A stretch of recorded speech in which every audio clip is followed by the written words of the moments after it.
As was said, the takeaways also want to discuss the issues related to the public-private partnership, which is being promoted by the Government of India in the port sector especially. The shipping part, I suppose, I assume some of you will try and catch up on. So what's really happening in the global context? I'll try and focus only on 4 or 5 issues and then move on to the other speakers, and then maybe if it's required, I'll sort of come in. So one, of course, as we say, one very visible part is that the large shipping size. So the large shipping size has to be understood in terms of the cascading effects for all the other stakeholders as well. And which in turn also means that how our ports are going to be. So the first conclusion is that we are looking at mega ports, the kind of draft that would be needed for these kind of ships, the kind of terminal operations, the kind of digitization. So you are expected to be faster, more digitized, more streamlined, but also more environment friendly. Some of these are conflicting requirements, and these conflicting requirements again need to be understood in perspective where what are those interventions that we are looking at. Also, the second thing that's happening is that somewhere shipping market is getting consolidated. So all the people who are into this know and understand that how more and more of the market share is with a fewer names.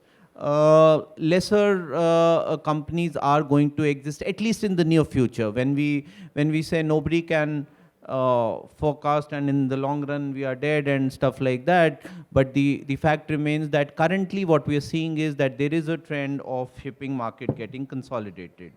There is a different kind of competition between ports. So European ports would have, in fact, a lot of them are coming together. There's an amalgamation.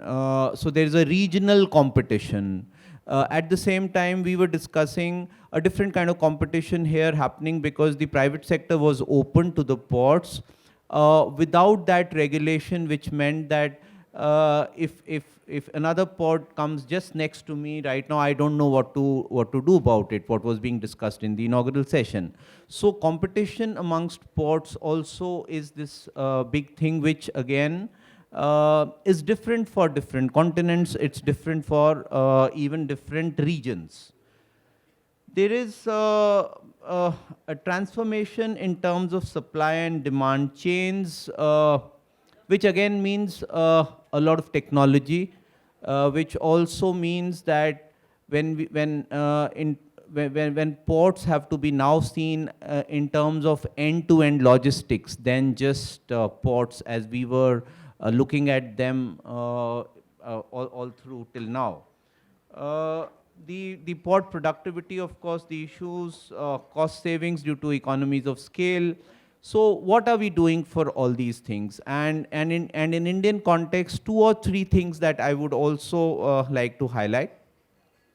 When we say mega ports, of course, the mega port that we are looking at is the Vadhavan port that JNPA has been given the responsibility for. It's going to be about 24 million TEUs, which is 2.5 times of, or almost 3 times of what JNPA is. So it is going to be, because it has a natural draft of more than 18. So it is expected to be that mega port that is future ready, what we are discussing as future. The second part, I would still think for the whole country, is that we don't still realize that our level of containerization in the country still is very low. Even the developing countries do about 60 to 65%. The developed countries do about 80%. We are roughly 35%. I think some of the newer private ports are looking at a lot of containerization. Right now, JNPA in government and Mundra in the private sector together contribute or look after more than 60 to 65% of the containerization of the country. So that is the other part that is going to come in. The third part which was specifically mentioned here was the landlord model. The landlord model is in terms of understanding how the ports are run. That's more for government ports. World over, even in China, because most of the ports are owned by the municipal governments. So they are landlord in the sense that municipal governments own, but mostly the operators are somebody else, so to say. So here the landlord model, JNP is the first one now to have, I mean, after signing the current concession agreements we've just signed for our own terminal, for the two other berths that we were running, we become the 100% landlord model. Uh, there may not be 100% in all the ports, because obviously it may not work for either the private operator or for the government port to run that model. But the learnings are that if you have to leverage the position of the private sector in terms of getting the shipping lines, all these, some of the operators, let's say APM Terminals, Girish is sitting here, or the other big names, they run as many as 60 to 70 terminals all over the world. So when a government entity here is running just one or two with all the inefficiencies of the public sector, it no longer makes sense to carry on with the same system. It makes a lot of sense to get into the public-private partnership that is being talked about.